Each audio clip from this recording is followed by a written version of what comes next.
Good evening, and welcome to the April 13th meeting of the Ann Arbor Historic District Commission. The meeting is being held electronically and in person via Zoom, or electronically via Zoom and in person for those who wish to attend. Members of the public who would like to comment on hearings or other matters may do so via telephone only. To speak during any of the public comment opportunities, please call 888-788-0099 and enter meeting ID 965-3669-9762. This information is also available on the published agenda, in the public notices section of the city website, and on the broadcast of this meeting on CTN Channel 16, AT&T Channel 99, and online at www.a2gov.org/watchctn. Ms. Thatcher, will you please call roll? Yes. Commissioner Fortner. Here. Commissioner Rockland. Here. Commissioner Epperson. Here. Commissioner Quijano. Commissioner Ross. Commissioner White. Here. Commissioner Willis. Here. You have a quorum. Great, thank you. On to item C, approval of the agenda. Are there any additions, deletions, or changes to tonight's agenda? Okay. Hearing and seeing no objection to the agenda is approved as presented. On to item D, public comment. This is an opportunity for persons to speak for up to 3 minutes about an issue that is not listed as a public hearing on this agenda. To comment on such other preservation matters, again, please call 888-788-0099 and enter meeting ID 965-3669-9762. Again, this information is also displayed on the meeting agenda and video feed. City staff will select callers that have raised their hand one by using the last 3 digits of your phone number. In order to electronically raise your hand to indicate your desire to speak, please press *9 on your phone. You'll hear an automated announcement that the host is allowing you to speak. Ms. Thatcher, do we have any callers? Yes. Caller ending in 345. I'm about to promote you, allow you to talk.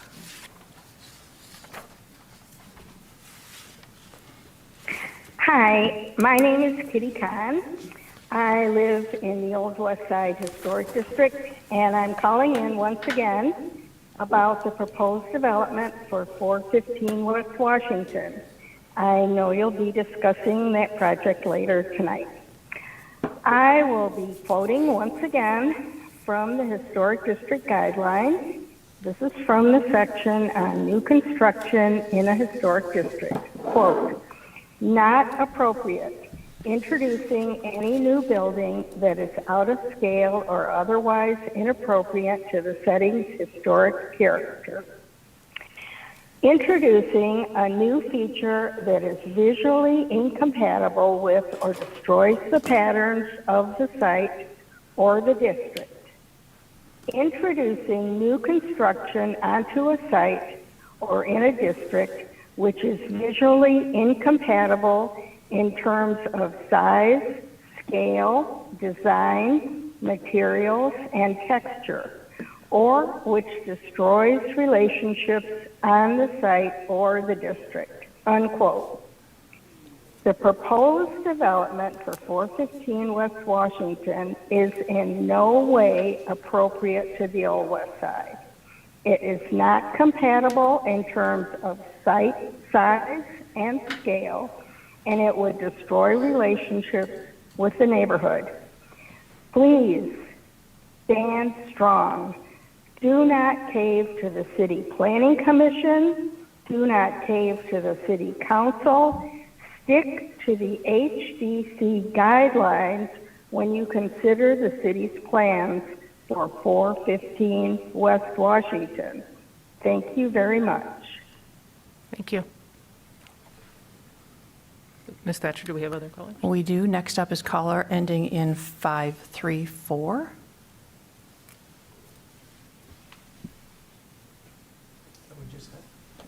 No, we just had 345. You can go ahead, caller. Good evening. Hi, good evening. This is Tom Spalberg. I'm calling from Lower Town, and I also am a property owner at 528 West Liberty Street, where I used to live and still maintain it as a rental. And I'm calling about the 415 West Washington discussion that you're going to have later on as well.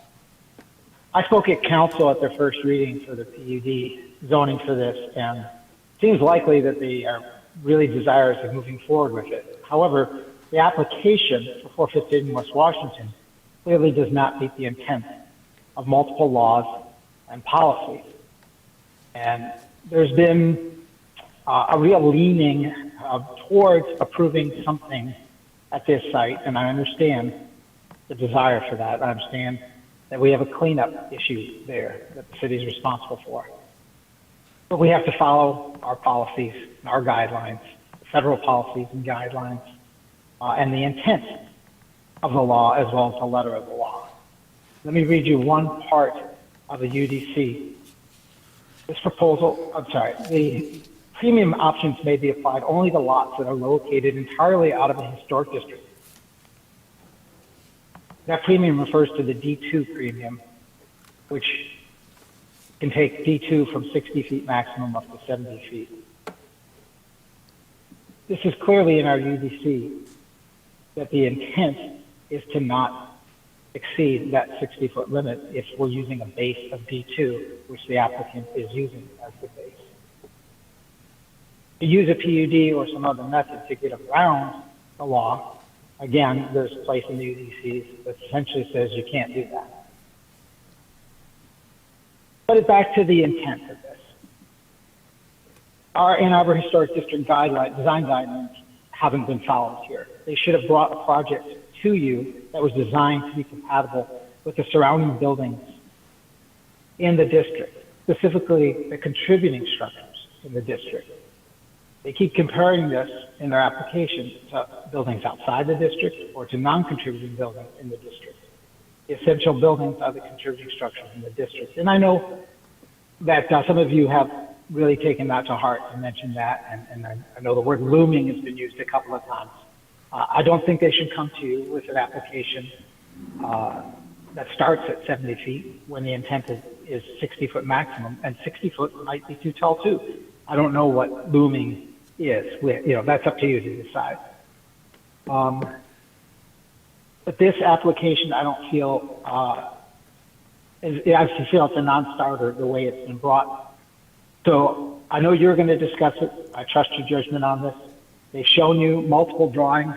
I know 2 iterations ago you asked for some other views and drawings, and when the last iteration came to you, that they didn't produce those.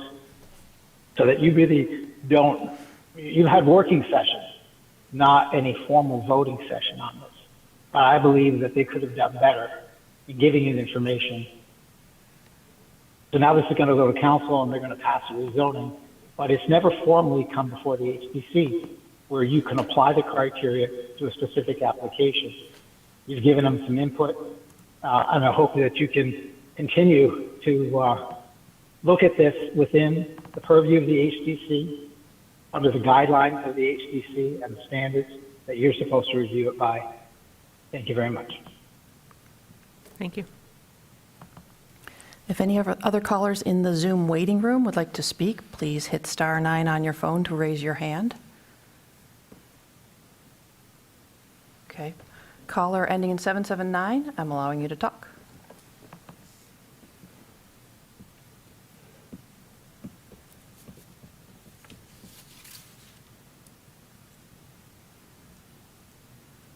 Hello. Hello. Hello. You can go ahead. My name is Ann Colvin. I live near 415 West Washington, and I am very concerned about the appearance of a huge building there, and something that will be like a wall between our neighborhood and the downtown. So I hope that your group can consider the effect of that when you're deciding. Thank you for your work. Thank you.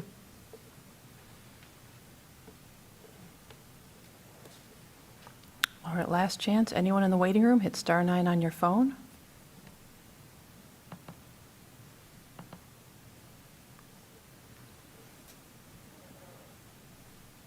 Okay, I think that's it for the Zoom room. Okay. Want to open it up to anyone in chambers? Yeah. Is there anyone in the council chambers tonight that would like to make any public comment about something that's not on the hearing? Right. I'll close the public hearing portion of tonight's meeting. And on to item E, unfinished business.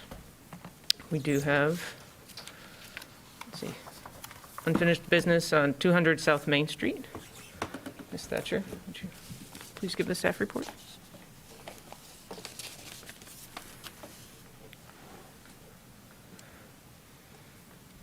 All right. 200 South Main Street is in the Main Street Historic District. This is a returning item. As you'll recall, most of the application was approved 2 meetings ago. This one, this portion was postponed. It's the food pickup lockers in the rear of the building on the north side near the back. Let's see, I'm just going to go through, this is the only picture that I have that's old that really showed that area, but I showed this to you last time too. This is the area in question. These are from the previous review committee photos. This is the side of the rear entrance that the food locker would be installed in. And the new information was submitted for this work. It includes the various color schemes, which we don't regulate, but I appreciate seeing. The proposal is to paint the metal panels, and let me get down to the signage came in too late to be included at this meeting, but since later on tonight we're considering a staff approval for signs. If you have any comments on these pictures, feel free to tell me. Assuming that all of that goes well. Here's the new information on the food lockers. We have the takeaway machine here, a Vendomat. These are the existing metal panels and the existing stone base kick plate. And this is the size. They aren't cut down or anything. So this food locker is fit within the space between the door and these metal panels, which is appreciated. There's a stamped entry, stamped concrete in the entryway. Here's the entryway. This is the door that you see when you're looking in from West Washington Street. And so the food lockers would be on your left when you walk in. There were some details included here. I did have a question when it's the applicant's turn to talk about, it says that it will be 6 inches off of grade. I'm wondering what'll happen in that 6 inches below the food lockers. I don't have a lot more to add to this since we talked about it a little bit previously, but there are some more specific dimensions on here, and they're retaining this recessed lighting fixture up here and retrofitting it with new lighting sources. And I really don't have much more to add on here. We've already been through the standards and guidelines for this. Numbers 1, 2, 9, and 10 best apply. And for storefronts, the Secretary of Interior guidelines don't recommend introducing a new design that's incompatible in size, scale, material, and color. I have no concerns to express about this. So that's it for staff. There is a possible motion if you should choose to use it on the memo for this item. Thank you. Thanks, Ms. Thatcher. Who were the commissioners on the review committee?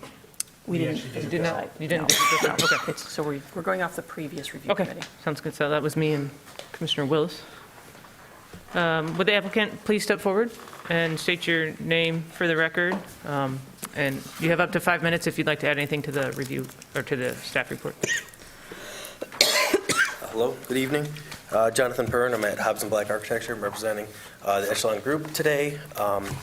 Yeah, like I'd like to mention, we did do our best ability to kind of tuck that food locker back away from the street, so it didn't have a very significant presence on the street. And we did our best to update the design accordingly so that it one cohesive design. This food locker, I will mention that it's a different one than we previously submitted due to a couple factors. This one is rated for an exterior use, so it will last a lot longer. We won't have to update it, anything like that. And there are a couple very specific items. One, we can customize the color. We're going to customize the color to best hide back there. It's not going to be a very prominent color. I think we have located on the submittal that it's going to be powder coated black. Another item is that this will not remain illuminated. There'll be a 12-inch square that'll be illuminated, and that's like the touch screen. The other ones will only illuminate once somebody types in their code, and that's the locker they choose. So it's not going to be like this like audacious thing that's standing out and have a lot of visibility. Other than that, yeah, some of the materials we selected were just an updated version of what's already there. Some of the mosaic tiles with a nice border at the front, and the back side is going to be a stamped concrete to kind of go with our design. That back entry is already a concrete entry, so we'll have to take that concrete out, waterproof it because it does sit above our basement, and then put a new fresh coat of concrete on there. The other thing, the last thing I think I'd like to mention is, yeah, we did include some color schemes just to give you a better overall sense. I realize that it may not be necessarily appropriate for the approval process, but I think it kind of ties everything together a little bit. And then the last thing was, we are holding this up 6 inches due to basically the manufacturer recommendation. So what we can do is we can raise that up on like pressure treated wood platform, and then whatever that treatment that is visible, we will paint to match the rest of the metal paneling. So if it's like that charcoal or gray, it will all be cohesive. So it's not going to look like it's not supposed to be there, right? It'll be a nice pressure treated sill. The other, yeah, I think I'll leave it at that. Then we'll just paint it to match, so it kind of fades away a little bit. And then that top banding, if you go to that, I think it might be the third photo. It does have like, we'll include the signage, and it's got like a sign band in there, but it's just it's only at the top of the piece of equipment. Yeah, right there where it says takeaway, that might say like a logo. But other than that, nothing. We're not adding any lighting. The lighting that's up there right now will be replaced with an LED light. That's an equivalent size. That flange might. We'll try to keep it to the exact size, but I think it's like a 2 by 2 foot linear light, so pretty small. John, did you say that Yes. the touchscreen will be on all the time, or only when somebody touches The touchscreen is it? illuminated if it's on. So there'll be portions of the time that I don't think that it will be on, like past hours, then that piece of machinery is off. Okay, that's what right? I was Because concerned nobody's about. going to be servicing it. Yeah. But while it's on and it's in operation, that's going to be the only illuminated portion. Good, thank you. Correct, yep.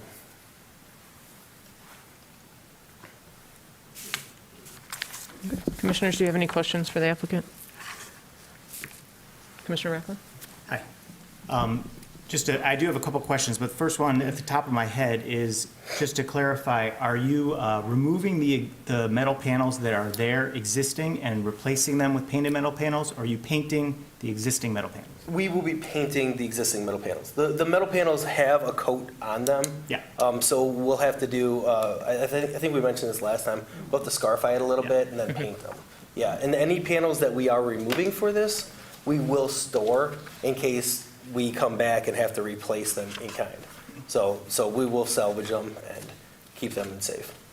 That was my next question, is related to that, and just everything that I'm seeing, it's clear except for how much of the metal panels you're removing from that hallway, and there's a photo that early in your staff report. Yes.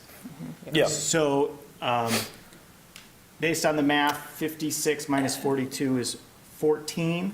So there's going to be Right. 14 inches from the sidewalk Correct. deep in, and so what's that going to look like? So what we might have to do, and it won't come down until we get to the CDs and really do a deep dive into this. But you're right, it's about 14 inches in that first panel. That return's only about 6. Yeah. So what we'll do is take the full 2 metal panels out, salvage those, and then what we'll have to do is just match the seam line and make new metal panels to kind of go in there so that it's all like one and it looks like it was intentional. Yeah. Because I'd hate to see like a different material introduced. So I think that makes the most sense, and if you find that appropriate, then I think that's the best course of action. But yeah, that way, because I think that top does return, and it's very close Okay. to that 14. That might be 12, but yeah, we'll try to match a nice seam a joint line. Thanks for that explanation. Yep. So the intent is to use new metal panels where you have to We'll use the new infill- metal panel, Okay. and it's going to be a real small sliver. Yeah. But I want to keep that horizontal Yeah. banding, that joint, the same, so it will match. Okay, I just want to clarify, you're not cutting the existing. No, we'll You'll just- remove those you'll just whole remove them all. panels. Okay. Yeah. Yep. Any other questions? Okay. All right, I'll now open this to the public. This is an opportunity for persons to speak for up to 3 minutes about the application at 200 South Main Street. Again, public comment may be made by calling 877-853-5247. Please enter meeting ID 965-3669-9762 and press star 9 on your phone if you would like to make comment. Ms. Thatcher, do we have any callers? Yes. For 200 South Main? Yes. Caller 534, which may be Tom, but he may want to speak on this, and it may be a different caller ending in 534.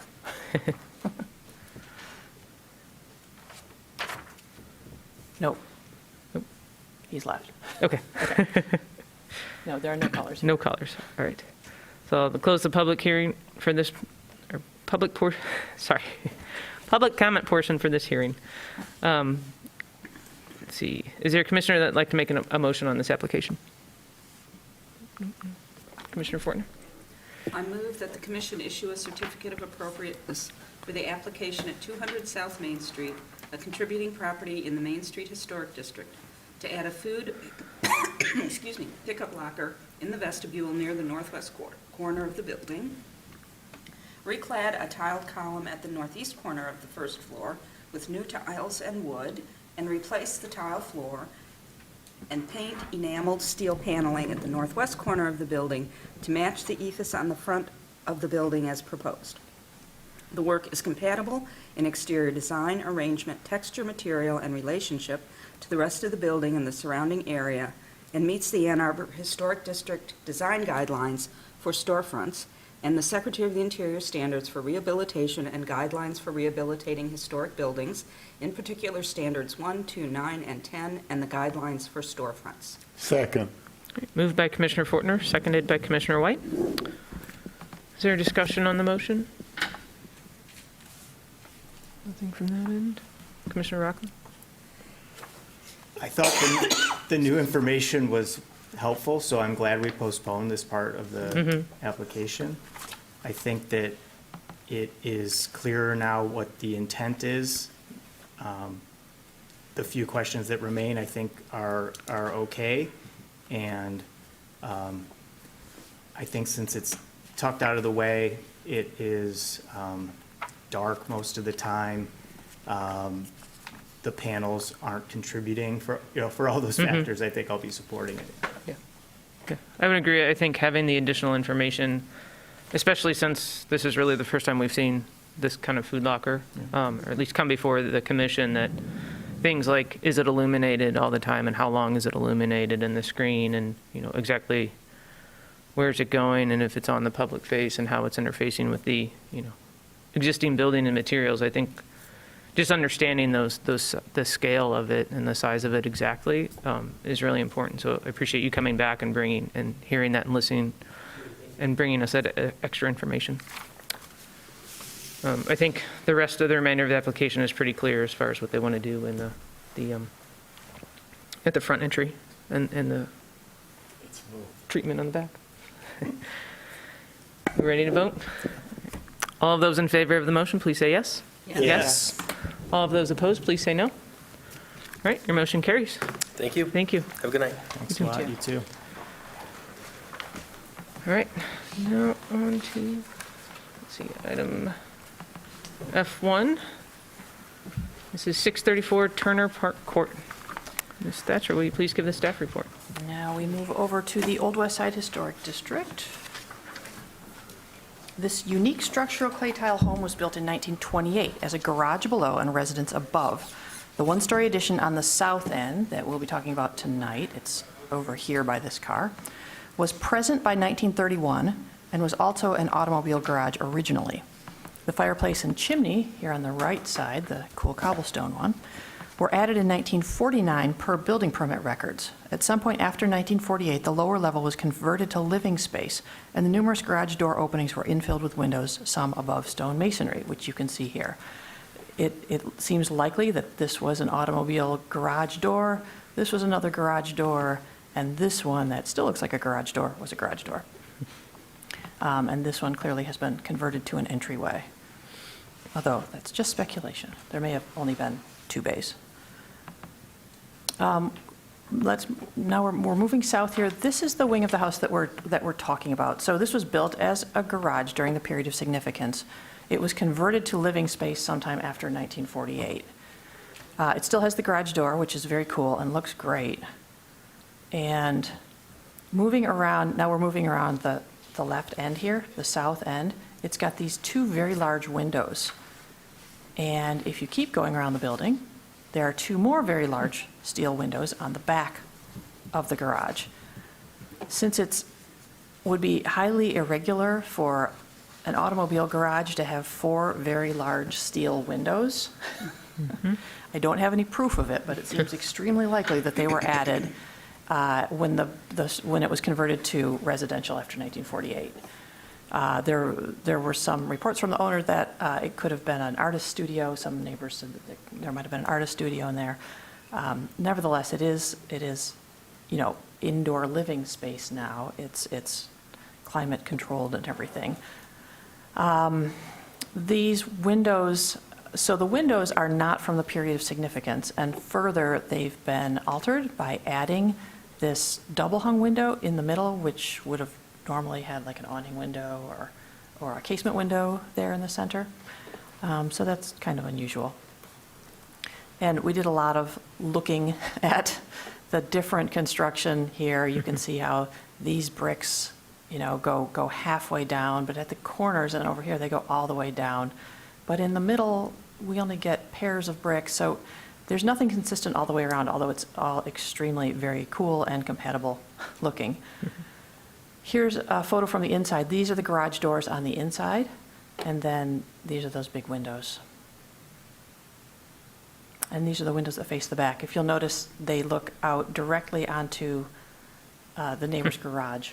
This garage is behind a house on 5th Street. So this is Turner Park Court. 5th Street is over here on the left.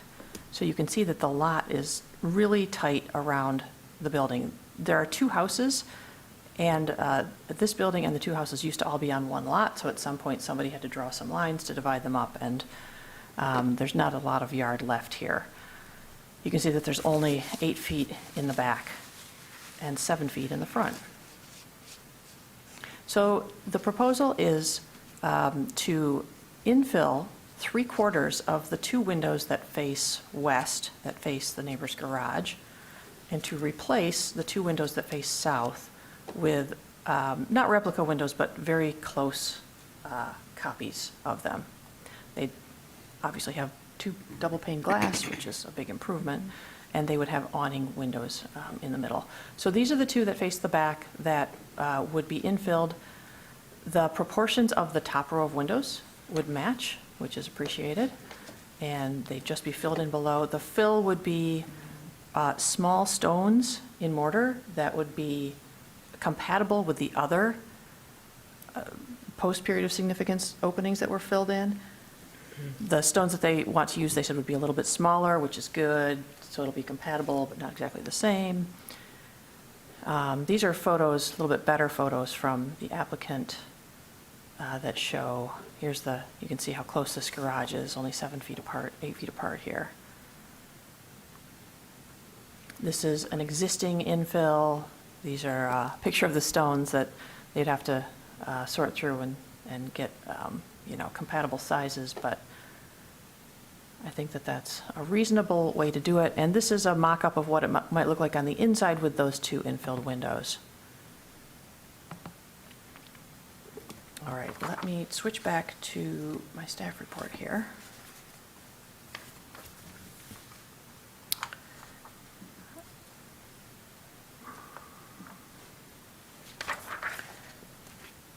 From the Secretary of the Interior standards, number 2 says the historic character of a property will be retained and preserved. The removal of distinctive materials or alteration of features, spaces, and spatial relationships that characterize a property will be avoided. Number 9 says, new additions, exterior alterations, or related new construction shall not destroy historic materials that characterize the property. The new work shall be differentiated from the old and shall be compatible with the massing, size, scale, and architectural features to protect the historic integrity of the property and its environment. The Secretary of Interior's guidelines for windows recommend replacing in kind an entire window that's too deteriorated to repair using the same sash and pane configuration and other design details. Keep in mind, the windows were installed after the period of significance, but still a good thing to keep in mind since the windows are so very compatible with the building right now. Not recommended is installing new windows that are incompatible with the building's historic appearance or obscure, damage, or destroy character-defining features. All right. I don't think I have much more on this. Staff does think that the work is compatible with the historic structure, would not displace any historic materials, and the work meets the standards guidelines and Ann Arbor guidelines. Thank you. Thank you, Ms. Thatcher. Commissioners who were on the review committee, will you please give your report and recommendation? Well, I don't have much to add beyond the staff report. We're talking about non-historic windows and non-historic openings in a building that has had a lot of alteration and a lot of different siding materials. So I think this is all compatible. Yeah, I agree with that. I would say I do agree with staff's really, well, first of all, I appreciate the investigative nature of the staff report. And I agree with it that the most likely scenario is that these windows were added after the period based on all the facts of the case here. Another thing to note, it's kind of way up there on Turner Park Road or Court, but we were told that there is quite a bit of foot traffic that goes past there since Worcester Park is right behind them. And it's I think a lot of the neighborhood, 5th Street and beyond, kind of filters down through there and cuts over to Worcester Park right through this lot, apparently. And so it will be seen by a lot of pedestrians, but not from a right-of-way. They're on private property there. But thankfully, from the right-of-way, you can't really see all of the work. So again, with the standards, it seems like things are looking good. That's it. Okay, thank you. If the applicant is in the room, please step forward. And you can state your name for the record. You have up to 5 minutes to speak if you'd like to add anything to the staff report. Sure. My name's Trevor Graham. Excuse me. I'm the general contractor. My company's Graham Carpentry. I think that was a really great summary of the project, and I don't have any additional comments, but if there are questions, I'd be happy to answer them. Okay. Commissioners, any questions? Was it difficult to get windows, to get the windows that you're So it was installing? on the recommendation of Jill, I reached out to BlackBerry Systems. That's Yeah. done a lot of work in Ann Arbor. Yeah. They were very professional company that knew exactly what they were doing. Yeah. Before contacting them, was not having much Yeah. luck at all, but it seems like a pretty straightforward process to them, so. And it's yeah. like a totally custom build that they're doing for you? Absolutely, Yeah. yeah. That's great. Thank you. No other questions? Thank you. Let's see, I'll now open the public hearing portion for this item. This is an opportunity for persons to speak for up to 3 minutes on the hearing at 634 Turner Park Court. Again, public comment may be made by calling 877-853-5247 and entering meeting ID 965-3669-9762. Please press star 9 on your phone if you'd like to comment on the application at 634 Turner Park Court. Any callers? No callers. All right. We'll close the public hearing portion. Is there a commissioner that would like to make a motion? Commissioner Rockland? Commissioner Willis? I move that the commission issue a certificate of appropriateness for the application at 634 Turner Park Court, a contributing property in the Old West Side Historic District, to replace 2 steel windows with similar windows and to partially infill 2 other window openings with stone masonry and shortened metal sashes as proposed.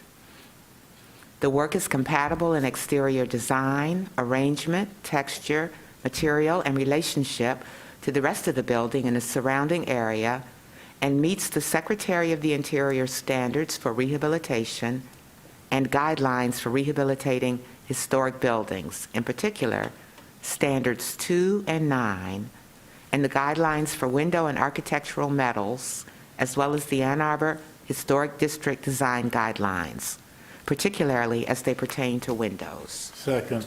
Moved by Commissioner Willis, seconded by Commissioner White. Is there a discussion on the motion?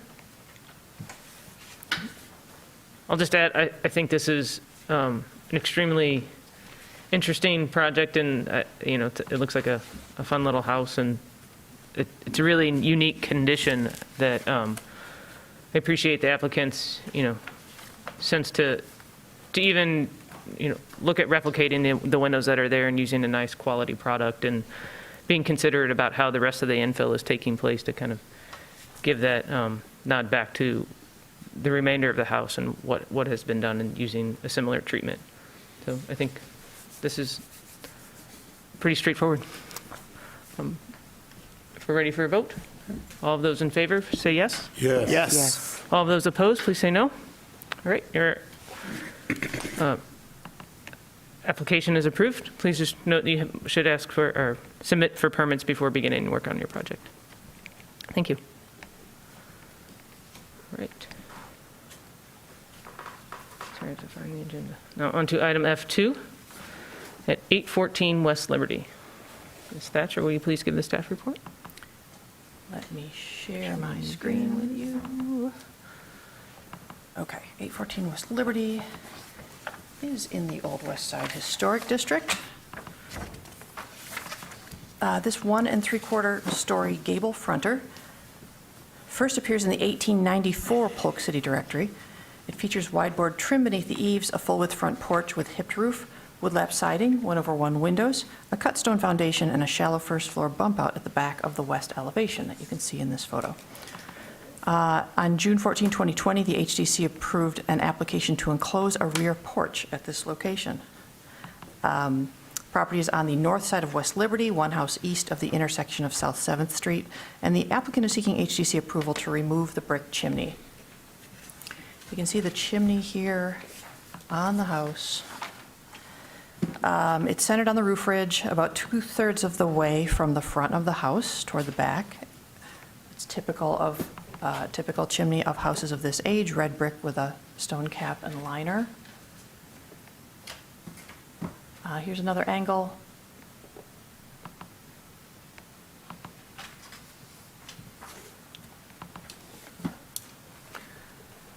The application is to remove the chimney is in order to make more room in the kitchen, to be able to move the stove over and put in a new cabinet where the stove previously was.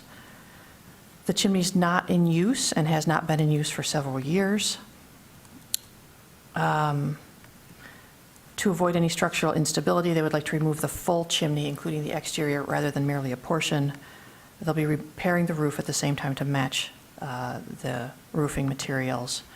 We did look in the basement. We were discussing the. Oh, I'm sorry. We didn't look at. That's the next one. Sorry, we got 2 chimneys. I'm getting the 2 of them confused. This was the more visible chimney. Yeah, we did not go in the basement. So another close-up of the chimney. This is your standard Old West Side chimney. This house is a little older than its neighbors to the east and about the same age as its neighbors to the west. There's nothing ornate about it. It's just a straightforward red brick chimney. So the Secretary of Interior standards, I read number 2 to you already. Number 5 says distinctive materials, features, finishes, and construction techniques or examples of craftsmanship that characterize a property will be preserved. 6 says deteriorated historic features will be repaired rather than replaced. Where the severity of deterioration requires replacement of a distinctive feature, the new feature will match the old in design, color, texture, and where possible, materials.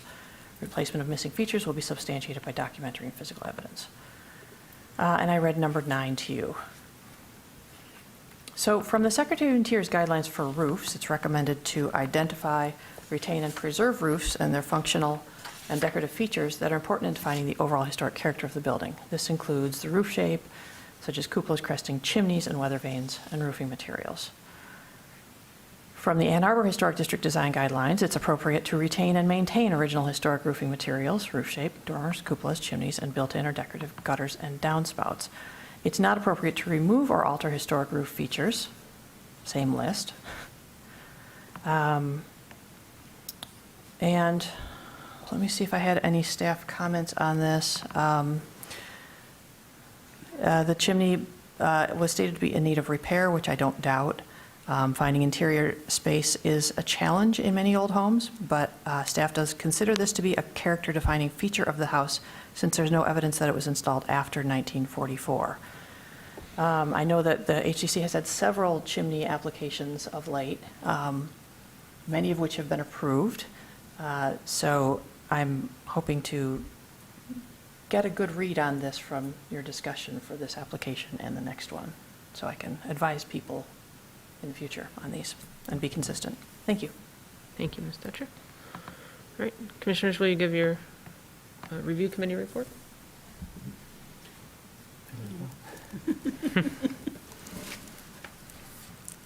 Well, I had my binoculars there and looked, at the chimney, and it's just what Jill said without the binoculars. It's just it's a normal chimney.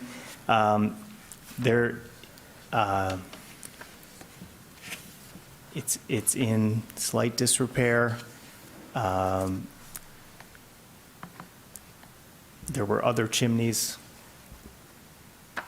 on the block. Some looked like this one, some looked different.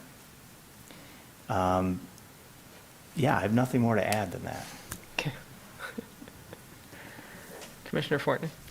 Yeah, I mean, I would just reiterate that the other houses on the block, like this one of the same age and style, have that same chimney in the same place.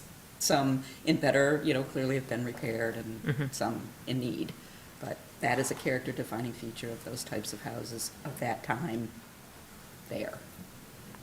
Okay, thank you. All right. Is the applicant present? Yes. And please step forward and state your name, and if you have anything you'd like to add to the staff report. Sure. Good evening. My name is Nicole Sandberg. Myself and my husband, Nolan, are the property owners at 814 West Liberty. We purchased the house in 2017. We've been living there. We have two small kids. We love living in the Old West Side. We love being part of the historic district. We take it very seriously. I'm an urban planner by training. My husband's a landscape architect and carpenter, so we're very keen on historic things. We have been very thoughtful about the updates and renovations and changes that we've made to the exterior and interior of our house. As I stated in our application, we considered, we are interested in removing it to make some more space, particularly in the kitchen. It's an old house, it's very small, we want to stay in it, we want to make it workable for us, and even a few small square feet where the chimney is can make a big difference in terms of the kitchen. It's going to add a little bit of extra square footage in the upstairs bedroom as well if we removed it, but it's more so about the flow of the kitchen. We were originally thinking about just, taking the interior part of the chimney out and leaving it, above the roof to maintain that look. But in doing some research and reading about, the structure of chimneys and how they're built, it was really not advisable to just leave the top portion, because once you take out the bottom, it becomes unstable. There's more risk of problems happening. And so from what we understood and what we read, it was really advisable if you're going to take out a part of it to just take out the whole thing. So that's why we're here. And happy to answer any other questions, but hope that you rule that it's appropriate to remove it. Thank you. Mm-hmm. Commissioners, do you have any questions? No? Okay, thank you. Thanks. I'll now open the public hearing for this item at 814 West Liberty. If we have any callers that would like to make comment on this application, please press *9 on your phone. Anybody indicating No, no one's indicating. Okay, we'll close the public hearing portion. Is there a commissioner that'd like to make a motion? Don't forget to ask the room. Oh, yeah. Sorry. So used to the Zoom. Yeah. Anyone in the audience that would like to make a public comment? You're the only one. All right. Seeing no callers or people present that would like to make comment, I will close the public hearing. Is there a commissioner that would like to make a motion? I can do it. Commissioner Rockland, thank you. I move that the commission issue a certificate of appropriateness for the application at 814 West Liberty, a contributing property in the Old West Side Historic District, to remove the brick chimney as proposed. The work is compatible in exterior design, arrangement, materials, and relationship to the house and the surrounding area, and meets the City of Ann Arbor Historic District design guidelines for roofs, and the Secretary of the Interior's standards for rehabilitation and guidelines for rehabilitating historic buildings, in particular standards 2, 5, 6, and 9, the guidelines, and the guidelines for roofs. Second. Moved by Commissioner Rockland, seconded by Commissioner White. Discussion on the motion? Do you have something you want to start with? Or- I'm not sure, but okay. Yeah, I don't really know where to go with this, but I feel like that we've approved removing chimneys, and I know we got to go on a case-by-case basis. So typically, I think that if the chimney is not showing a sign of like craft of building a chimney, that sort of makes it a secondary chimney in a way. It's still a character defining feature, but it just seems like there's levels of chimneys where there's like this, which to me is like basically a way to cover a flue. Like there was a boiler, they needed the gravity fed flue, and the chimney was there, or it was a cooking, for cooking or something like that. It's not for a fireplace. And it just seems like there's levels of character defining feature, just like there would be with anything else. And this is at the lower end. And to me, if a homeowner is wanting to improve their home and needs to do it by removing one of these second tier, I don't know what to call it, but just a chimney that's not showing any craftsmanship, basically, besides just typical masonry. I feel like it's in the similar vein of someone putting on a rear addition and we allow them to remove a contributing window or a door from that facade if they're improving the house in a certain way, where that's a character defining feature, but it gets removed. So that is, I'm not mentioning the standards because the standards are very clear that you're not supposed to remove the chimney. So I'm just saying that there seems to be a gray area to the standards because we say you can remove a window, even though the standards say you can't remove a window. This is a little different because from the right-of-way you can see this chimney. It's not like on the front facade or but if you look for it, it's there. But it's a ways back. So yeah, for all those reasons, I feel like I'm leaning more towards support, but I would like to hear what other people have to say about it. And I think I some, support the project. Okay. yeah, I think in some of the other ones, they were less visible from the right-of-way. The way the house is angled on the lot, you can definitely see that far back on the roof. Yeah, but there is nothing, it's the plainest masonry chimney you could have. And I think that's what the guidelines, they're clear in stating that, character defining features are important. And I think that's a distinction. It's character defining because of its shape and its location on the roof, I think. But to the point, and that's really, it's character defining of this style of house, but is it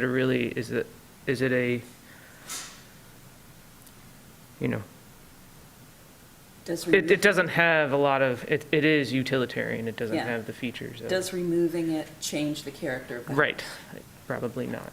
Not No. really. There is something that is more apparent in the next chimney we're going to talk about in terms of the sort of context in the neighborhood. Okay. That, it's clear that all the houses like that had those kinds of chimneys. So while it doesn't change the the character of that house, is it changing sort of the character of the neighborhood by sort of removing these chimneys one at a time? Yeah, That's sort of the only concern I have is the broader neighborhood. well, I think that was my other thought on this one particular, because you stated that the other houses have that chimney, so there's like, it's a set, right, or a pair that you can tell that Not they really. each have? Yeah, Not in but- this house. Okay, No. There's more, Okay. there's a lot more variety along Yeah. Liberty Okay. on the house type, so. Yeah, like there's a house on the corner that it's next to that has a much more elaborate chimney Okay. that really stands out as being like, that's a special feature. chimney. Yeah. okay. Ready to vote? All those in favor of the motion, please say yes. Yes. All of those opposed, please say no. All right, the motion carries. Thank you. All right, on to, I think I lost my agenda. Item F3, 315 Mulholland. Stature, will you please give the staff report when you're ready? Certainly.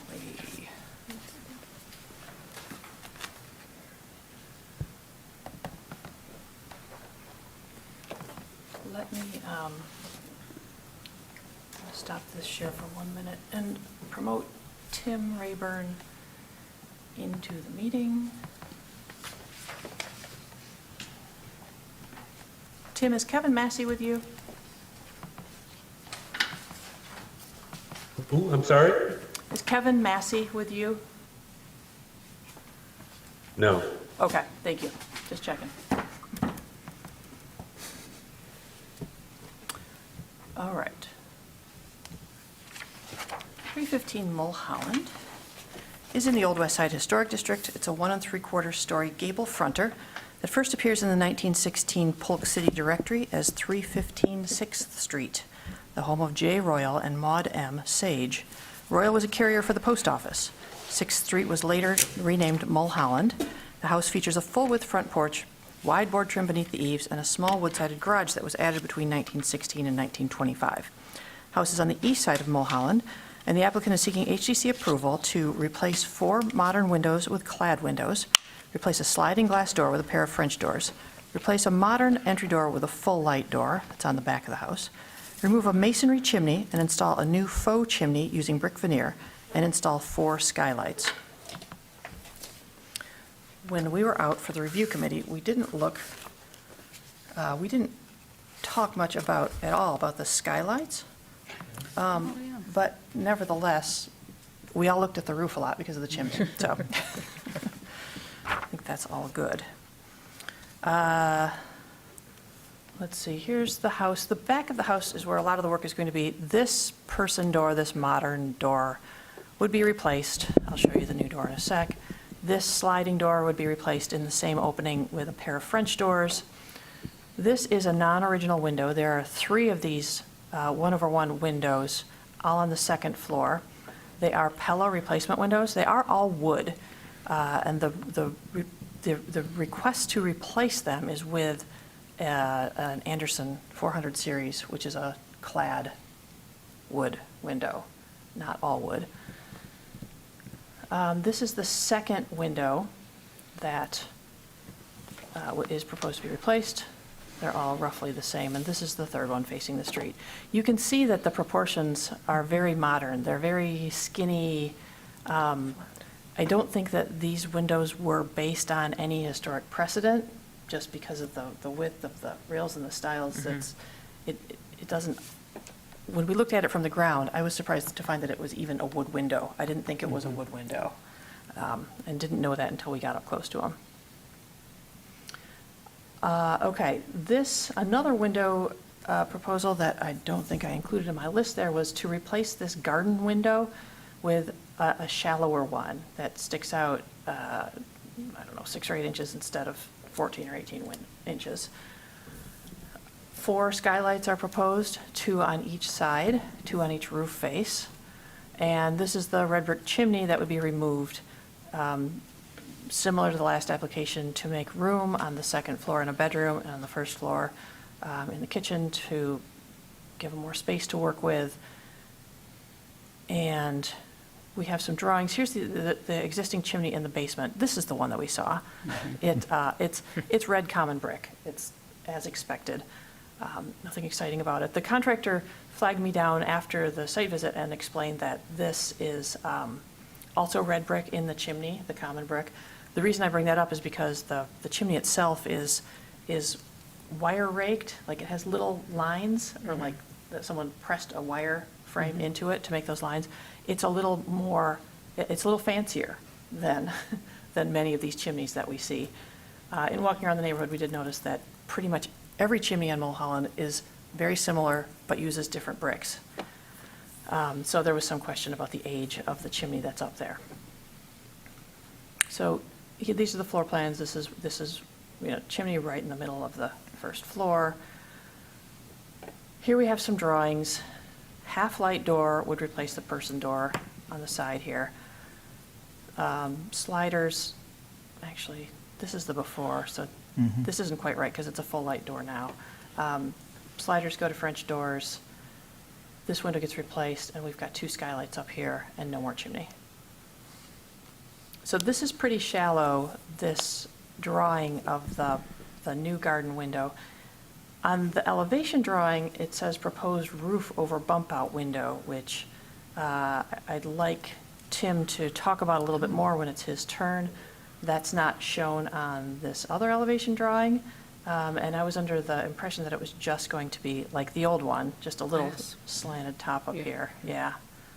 So we can hear more about what that means. I'm not crazy about the idea of adding something, though, when we're trying to take it away. These are existing small casement windows that are original and are not part of the application for removal, and they're noted on the plans that way. Here is the chimney. You can see the textured brick. The proposal is to install a faux chimney in its place, which for many different reasons does not meet the standards and guidelines. You don't remove a historic feature and put up a faux historic feature in its place. So really, I think that more in question is the age of this chimney, because it is in very good shape up here. And whether it's been replaced above the roof surface or not, we don't know that. We might never know that, but it's worth discussing. And if it's not historic, it could be removed, or if it's not a character-defining feature. So I've gone through these before. 1, 2, actually I haven't gone through all of them. Number 3 says each property will be recognized as a physical record of its time, place, and use. Changes that create a false sense of historical development, such as adding conjectural features or elements from other historic properties, will not be undertaken.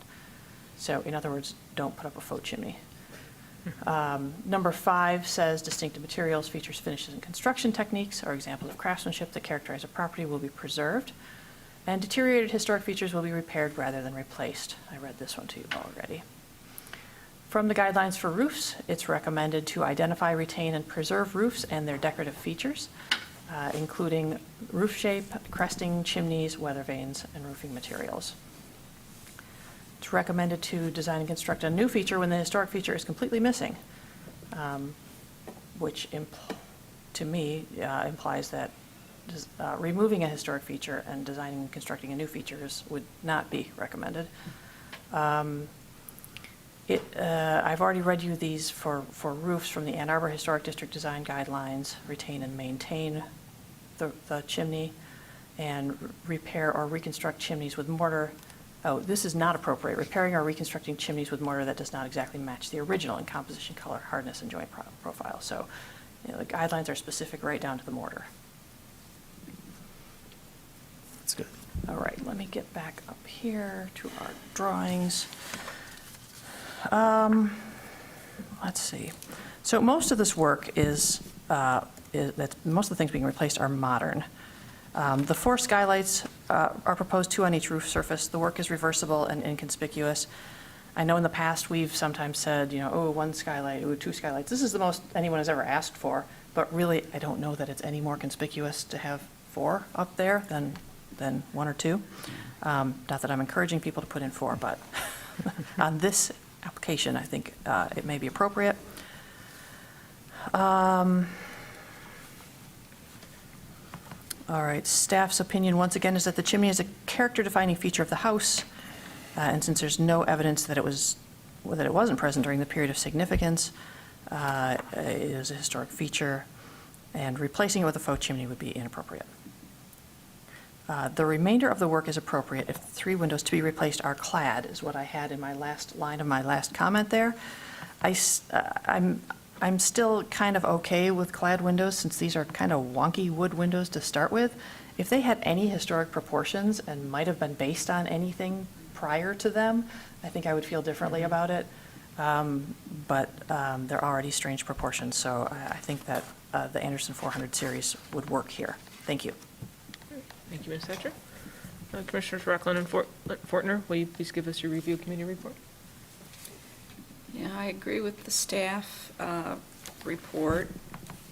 Although this, I have to say from this looks like a whole different proposal for that little garden window. Yeah, we can Because it says, ask about that. double hung with a little roof over it. And I agree that the skylights are appropriate. This is where, if you look down Mulholland, there's a rhythm to the roof lines that includes those chimneys. The housing types are much, almost, I don't know if there was any variation on that gable front house. And so it seems like a much, again, very utilitarian, maybe not even original, we don't know, because those bricks are so different than anything else, and then what's interior. But that while it won't affect the, change the or the character of the individual house, it's sort of disrupting that rhythm that defines the neighborhood.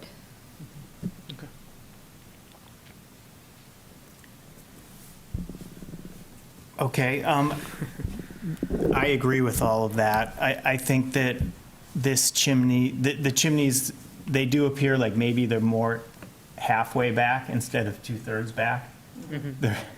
And that was the other one, I think, that was 2/3 back. yeah, the other one was more like 2/3, just to compare and contrast. Okay. And then these chimneys seem to be more like halfway back. They're still back. They're not right in front. They're at the top of the ridge. They're not on an elevation. This brick to me looked like replacement brick. Obviously, I have no idea if it is or not, but it just looked like you wouldn't expect to see this brick on a chimney in Ann Arbor, but I can't say I've inspected every chimney in Ann Arbor, and maybe it is like, some of those are like this raked form and some aren't. I just haven't seen it, or I haven't noticed it, I should say. The cap is not a stone cap, it's a brick cap with like mortar or grout. It's kind of a grouted, slope with a brick cap, which also just seemed, not that unusual, but not as nice as maybe a stone cap would have been. So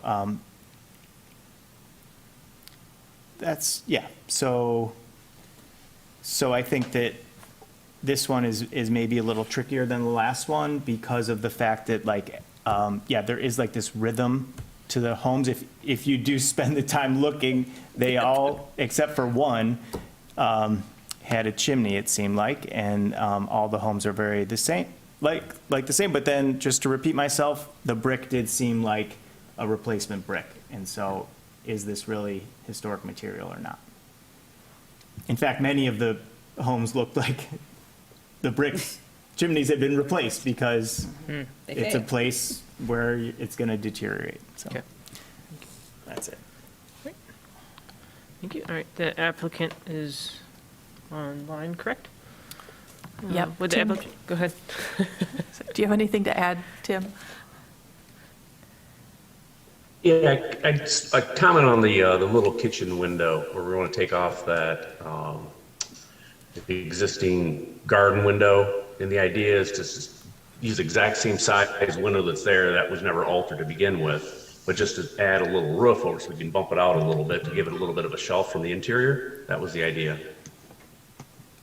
Okay, so the roof is being proposed as in the hand-drawn elevation? Yeah. Okay. Yeah, that kind of an idea, yep. So, But is it still going to be, I'm sorry, is it? go ahead. You know, is it still going to be one of those garden windows that extends from the wall? But not as much as the It'll current extend one? from the wall, right, like about 6 inches. It'll only be one window facing south. There'll be no side windows, no top window. It's just, we're just going to bump out that kitchen window a little bit. Okay, just to clarify, are you proposing it's not like a box garden window itself, but you're actually going to build out using other construction material and then infill that box out with a window? Correct. Okay. So it's almost like a mini bay window in a sense, or a bow window?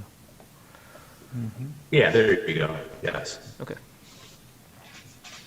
And what's the total depth from the wall surface?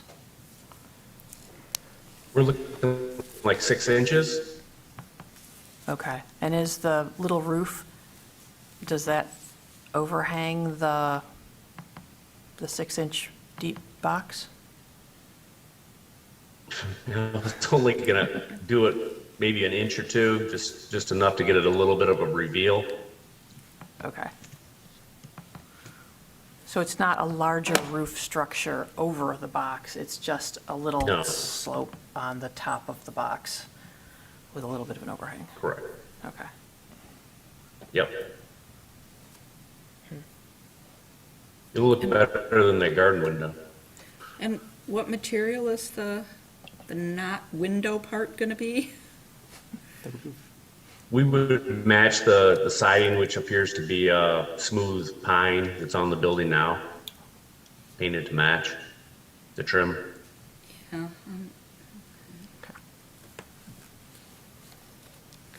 Any other questions, commissioners, for the applicant? Commissioner Rockland or Fortner? Okay. No. Okay. No.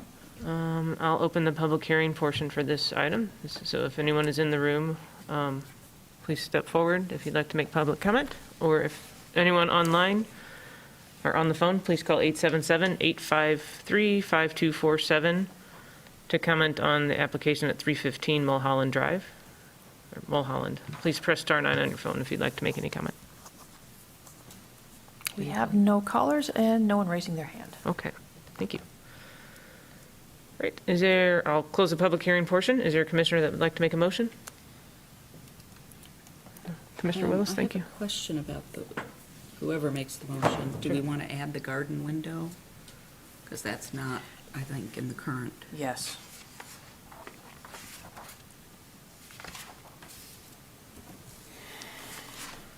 Just see. So after install 4 skylights, we could add a replacement garden window as Replace proposed. garden window as Replacement proposed. garden window as proposed. And a replacement garden window. Yes, thank you. Did you catch that, Commissioner? Well, no. I move that the commission issue a certificate of appropriateness for the application at 315 Mulholland Avenue, a contributing property in the Old West Side Historic District, to replace 4 modern windows with clad windows, replace a sliding glass door with a pair of French doors, replace a modern entry door with a full light door, remove a masonry chimney, and install a new faux chimney using brick veneer, install 4 skylights, and replace the garden window Yes. as proposed. The work is compatible in exterior design, arrangement, materials, and relationship to the garage and the surrounding area, and meets the Secretary of the Interior standards for rehabilitation and guidelines for rehabilitating historic buildings, in particular standards 1, 2, 3, 5, 6, and 9, and the guidelines for roofs and windows, and the Ann Arbor Historic District Design Guidelines, in particular, the guidelines for roofs and windows. Second. Moved by Commissioner Willis, seconded by Commissioner White. Discussion on the motion? Go ahead, Commissioner Rackler. Okay, I was just going to take the low-hanging fruit and say that I don't support rebuilding the Yeah. chimney if we Okay. agree to remove the chimney, Yeah. which is in the motion, so it's valid discussion. So you're saying you don't support removal or No, rebuilding? no. If we approve Faux. Let's the take the motion, faux. Okay. if the motion as written says Yes. remove it and then install a new chimney. Okay. So I don't support that part of the motion, installing, I don't know how you want to go through the discussion, but I just wanted to throw that out there. Well, we can talk about the chimney now, since you've brought that up.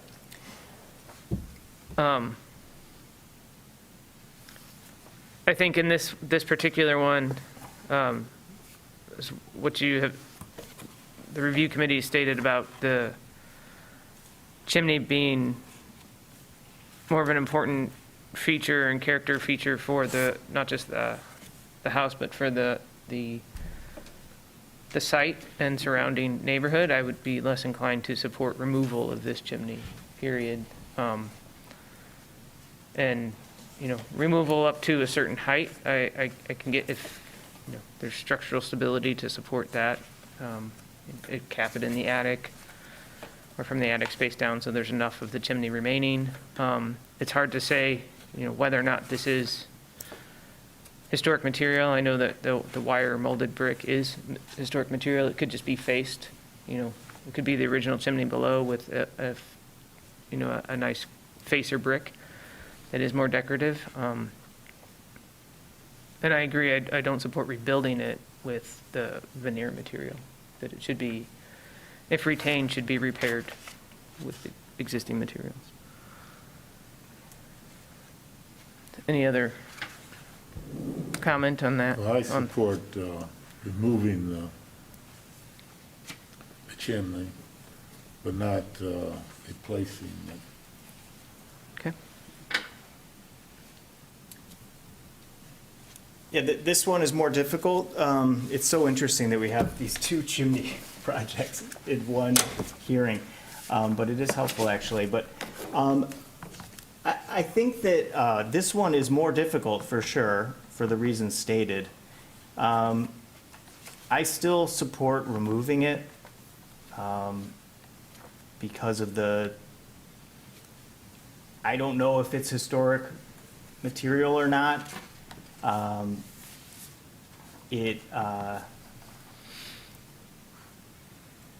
Yeah, I think that, yeah, anyway, I support removing it because I don't know that it's historic material, and it appears to not be historic material to me. I'm right on the edge, though. It's very close, just because of the neighborhood context, which is, you know, that is clearly more important in this context, but it's not swaying me to say that it should not be removed.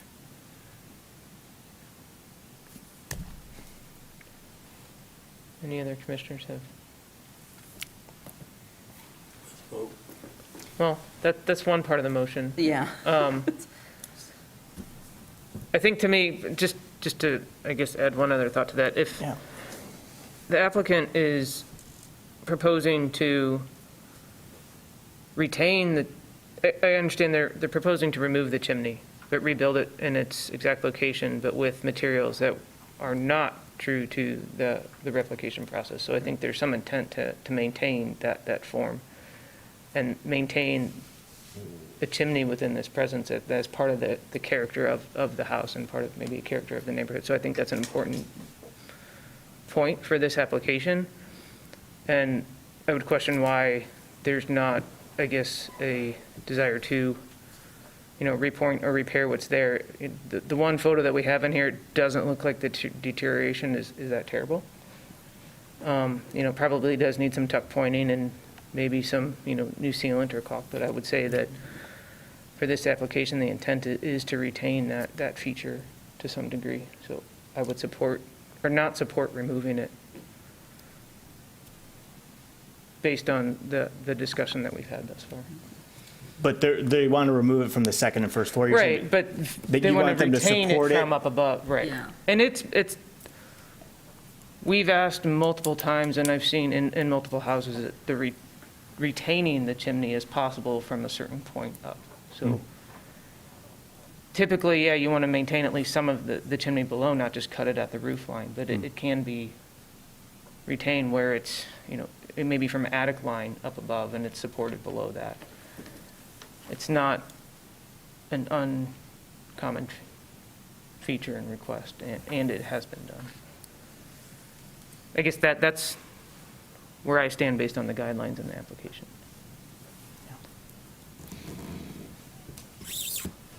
Yeah, I think on this one, I'm for retaining. And I think their proposal to replace it is an acknowledgement that it's a feature of the house.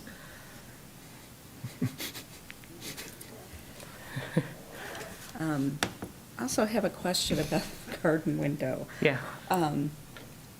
If they were replacing it with another garden window that was just a little shallower, then I would have no concerns because it clearly is a new feature and not historic. But if we're building out this window matching the siding, is there enough distinction that this wasn't somehow originally built that way? I agree. I think it's an odd feature to add. I mean, I think that, like you're saying, it's not just a replacement garden window, it's creating an additional feature on the house that's a built item, and it makes it a little bit harder to distinguish that was an opening. I mean, I think it's still could be clear, but now there's additional siding on the house. It's adding another roof element.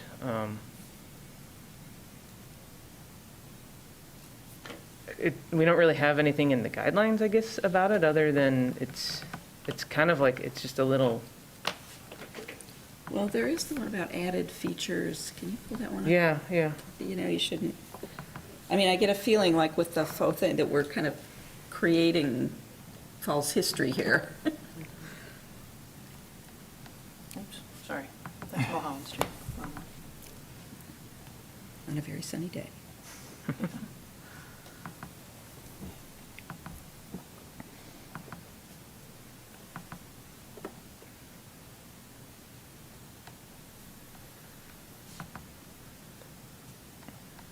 I'm sorry. Oh, wait, which there, one? no, go back, it was that one, designing and constructing a new feature. Well, no historic feature was roofs. there. Okay, no, that's not. Okay. Yeah, I was just going to look at the rest of this guy. Yeah. Yeah. New design compatible with, I'm just looking at windows. It's completely missing, replacing it with new window based on accurate documentation of the original, or new design compatible with the original opening and historic character of the building. Materials other than wood will be reviewed by the commission on a case-by-case basis. I agree that it would be a more of a slam dunk proposal if they just completely remove the box and put in Another a garden. compatible window. But since that garden box is there and the original window is gone, this isn't as good as it could be, but Right. it still seems like it's not going to be confusing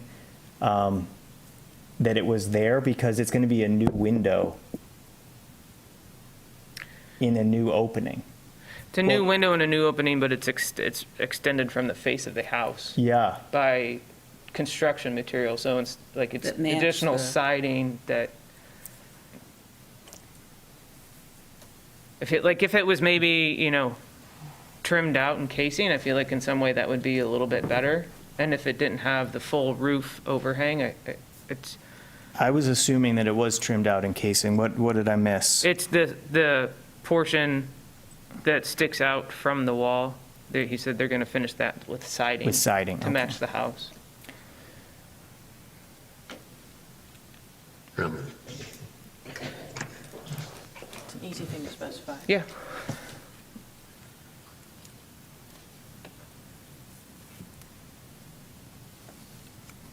Would you be more comfortable if it was all casing? I mean, think- that seems easy enough to Yeah. ask the homeowner. And I'm just looking at the windows, and not recommended, introducing a new Yeah. design that's not compatible with the historic character of the building. I don't know. I mean, for sure, if the original window was there Yeah, and they wanted no, to I put agree. this in, forget it. Oh, yeah. Tim's Yeah. got his hand raised. Would you Tim, like to hear go from ahead, him? please. yeah, Sorry. Thank you, Jim. Just to be clear, we would prefer to just remove the chimney if that we can do. The idea with the faux part was just to maybe satisfy the idea of still having a chimney exposed above the roof line. As far as the window goes, yeah, we would put trim or casing, not siding around the little garden window on the side of the house. So the 3 sides that are visible that would need some trim would be trim as opposed to siding? Yeah, yes. Okay.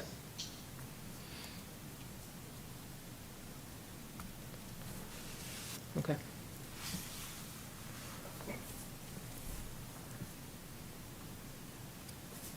The remainder of the work, I think, is very straightforward. Have any comment on the replacement windows or the doors? Any- Right. Part of it, he did say that he's not going to install a new fake chimney. He doesn't want to do that. That's what he said. Right, so can we strike that from the motion? Take that from the proposal. Should I move So- that or something? Was this I'm, your motion or Beverly's? This was Beverly's motion. Okay. Bev, are you all right with this amendment to your motion to strike and install a new faux chimney using brick veneer, and after 4 skylights add, and a replacement garden window trimmed out and casing? She said yes. Good with that? Okay. Okay. All right. So only in the motion is remove the chimney, correct? Yes. So remove a masonry chimney is still in the motion. can we split the motion? And it seems like there's only one Yeah. controversial part. Yeah. Yeah. Yeah. How do we do this? So I don't know. You can, I don't know how close we are either way, or. yeah. You can decide if you want to vote on it as is, or, Right. or have Beverly remove a masonry chimney out and vote on that separately. Which seems like the safer route. Yeah, I think we should do that. So let's That's give okay. them the things we don't. Okay. Okay, you're okay with that, Bev, for taking out? Okay. Are we specifying anything about the garden window? Other that it would be Just trimmed that it's out trimmed out in casing. in casing.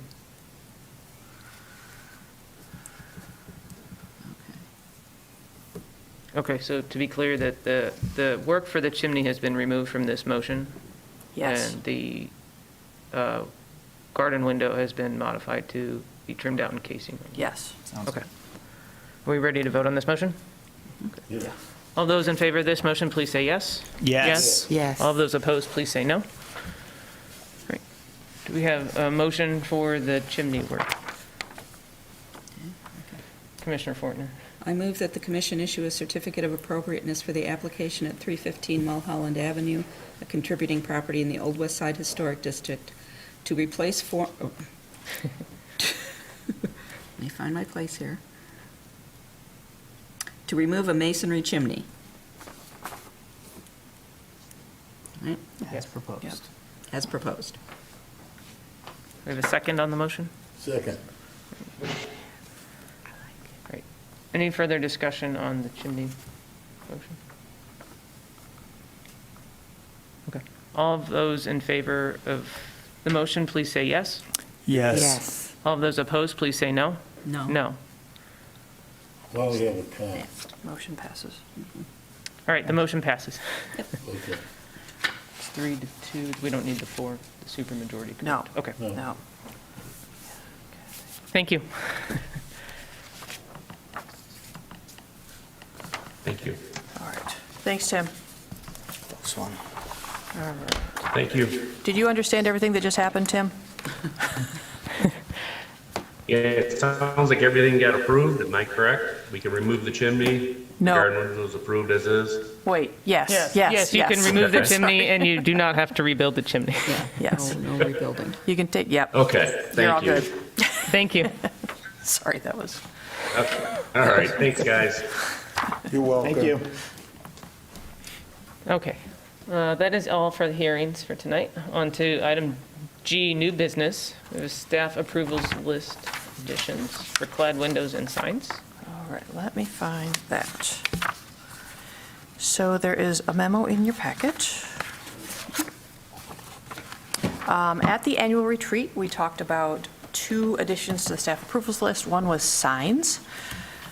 Signs have become pretty routine when they come before the commission, and we haven't had a controversial one in a while. So this language is proposed to be added to, let's see, to the existing number 31.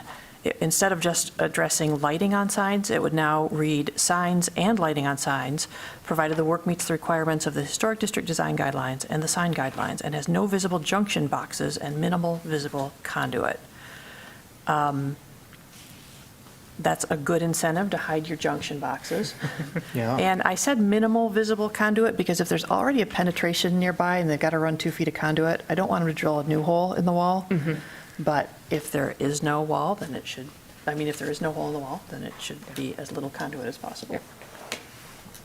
So do you think we'll only, will we not see any sign You- proposals after this, do you think? 'Cause You'll they- only see Why would they come? really wacky or Just some really wacky large signs. or, Really, yeah, yeah. or things that I look at and go, ooh, I don't know what I want to do with that. Okay. Okay. The other thing on here is clad windows. We've talked about this a little bit also on recent applications.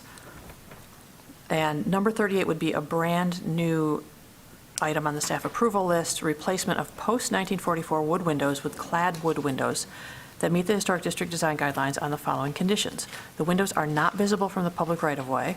The dimensions of the glass surface of the wood windows is maintained, and the wood windows are not replicas of the building's pre-1945 windows, and no specifications of the building's pre-1945 windows exist. So we don't want to lose historic replicas, but at the same time, if it's on the back and it's already been replaced, this is saying it would be okay. And what was the thinking for not visible from the public right away? I mean, it seems obvious, but Yeah. do you think that seemed like if it's visible, we might not approve it? Possibly. Okay. I think in part because this came up on those 2 downtown Ann Street, large commercial buildings. Yeah. Very visible. Uh-huh. So I think this is baby steps. Okay, all right. If this works out okay, maybe later on down the road. Yeah, if we just covers all the approve all windows. of the. Yeah. Yeah, okay. Yeah, meet the other But conditions. if we see some windows that go in that, on the backs of houses somehow, that really don't, jive with the standards and guidelines, we might want to rethink it. Yeah. Before we've replaced all the windows on the front of the buildings too. Right, got Yeah, it. it kind of keeps those, I guess, like you're saying, still possibly character defining, but not visible from the right of way. Yeah. Within a very specific, I think, guideline, I think is Okay. good for staff So approval. I would need a motion from anyone to pass that and support.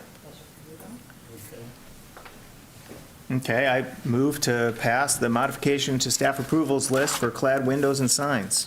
Thank you. Support. All those in favor of the motion, please say yes. Yes. Yes. All those opposed, please say no.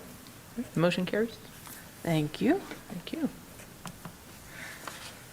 On to item G2, 415 West Washington discussion. Earlier today, I sent out a draft of a memo, if anyone would like a paper copy of it, if you didn't have time to read it or something, or you don't have it in front of you, I've got one extra here. At the At the annual retreat, there was discussion at the end, just for a minute, not so much about the project, but about wanting to discuss the project more in a meeting, and how best to express some of the commission's thoughts to city council. So I did meet with other city staff on how best to do that, because typically you guys pass a resolution and convey it, and it's got all the whereases and the therefores, and we decided that it would be okay to do it this way. So I've drafted a proposed memorandum. You can take it or leave it, whatever. And at the end, you'll see that it says, at their April 13 regular meeting, the HCC voted to transmit this memo to City Council. You probably don't care about any of this, but I'm just letting you know that it's something new that I learned. Cool. So what I've put in here is a friendly hello to City Council. Thanks for letting us look at this stuff early. There is a typo that I'll get to in a second. Let's see, it states that you looked at this at a working session on March 9, that it's not an actual project, so you don't have detailed thoughts that you can share on it yet. But then the third paragraph does talk about the points that you identified as things that you'll be looking at more closely and how they fit in to the design guidelines, and sort of the angle that the HDC is coming at this from. There is a typo in here. Let's see. The last sentence says this is applicable on the north side as well. That should be south side, so I'm going to change that right now. That's What paragraph is referencing, that on? that's the third paragraph, last sentence. Good It says, catch. this is applicable on the south side as well, though the historic buildings on West Liberty are taller. It's referencing Liberty, which is on the south side of the site. And then the last paragraph here on this page just points out, this is the section of the design guidelines with a live link to it if anybody wants to look them up. This is what the HCC will be going over. It's also kind of guidance for future developers who want to bid on building this building for the city. So just a sort of a, hi, we're out there. But keeping it positive. It's certainly possible to build an approvable building there, but it just provides a little bit of steering and guidance for a future person who will be doing that. We're still super early in the process, so I really don't see the point in getting super specific yet because everything could change. And right now they're Is that another north that should be south? I'm sorry. the western end, yes, that's the It's same, south, as you said. that's Yeah. the same Okay. typo, thank you. Yeah. So if you're okay with it, we would need a motion. Make a motion that we accept the memorandum Okay. dated April 13th, 2023. I had a couple Which we comments. went Do we to get Ann Arbor comments City before the Council. motion? or No, you can do the them after the After, motion. yeah. Yeah, second. Okay. Bob and Kathy, thank you. Commissioner Rockland? Discussion on the motion? Yeah. Yeah.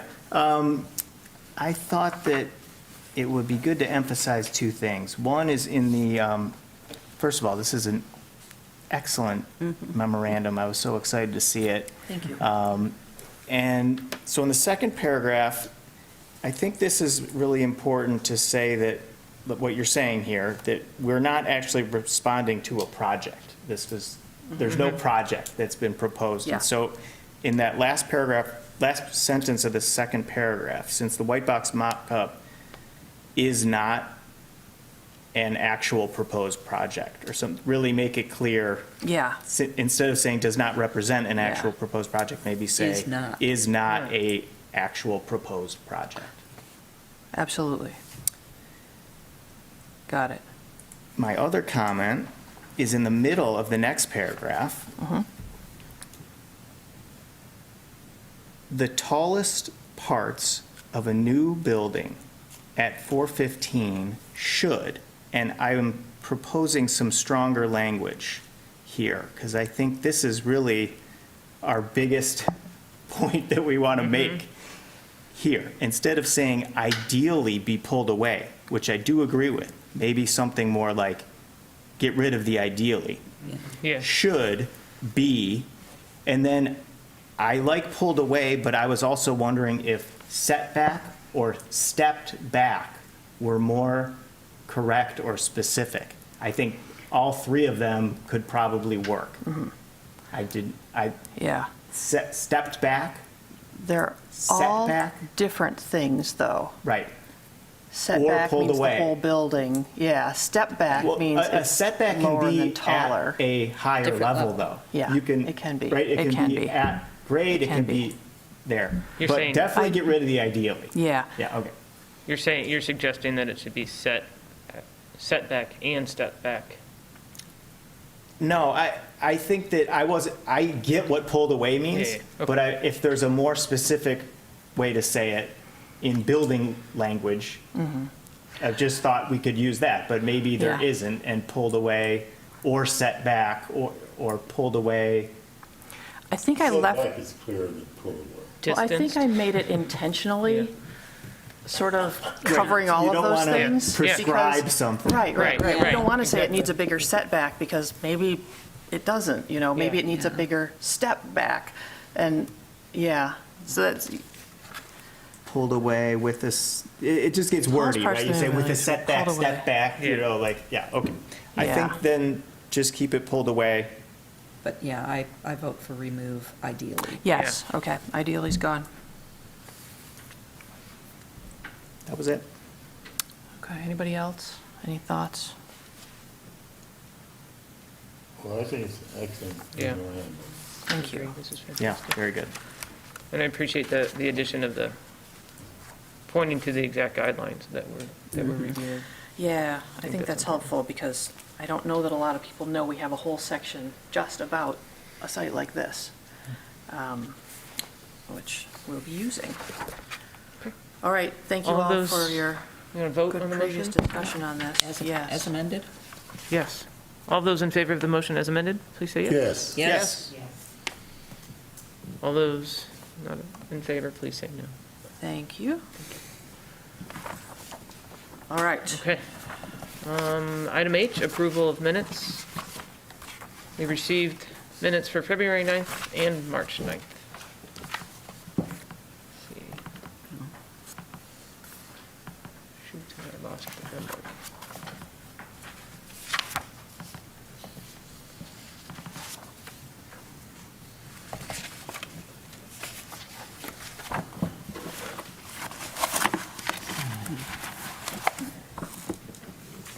Any issues? No objection? No. All right. Seeing no objections, the minutes are approved as presented. Thank you. Thank you. And then reports from staff? Do we have it? Commissioners? Where am Oh, Reports from commissioners. I? Reports from commissioners. Sorry. Scrolling too. Which way? Any reports? No? Okay. Communications? Assignments? Oh my gosh. I went to concerns. Thank you. So Monday, May 8th at 5 PM. Jennifer Ross has already volunteered for this, so we're just looking for one more volunteer. 5 PM, can't do it. 5 PM, yeah. Checking. We've shifted. Yeah. It's a good sign Made the shift. weather-wise. Yeah. but- Yeah. Oh, I will not be in town. Beverly? Excellent, good. thank you.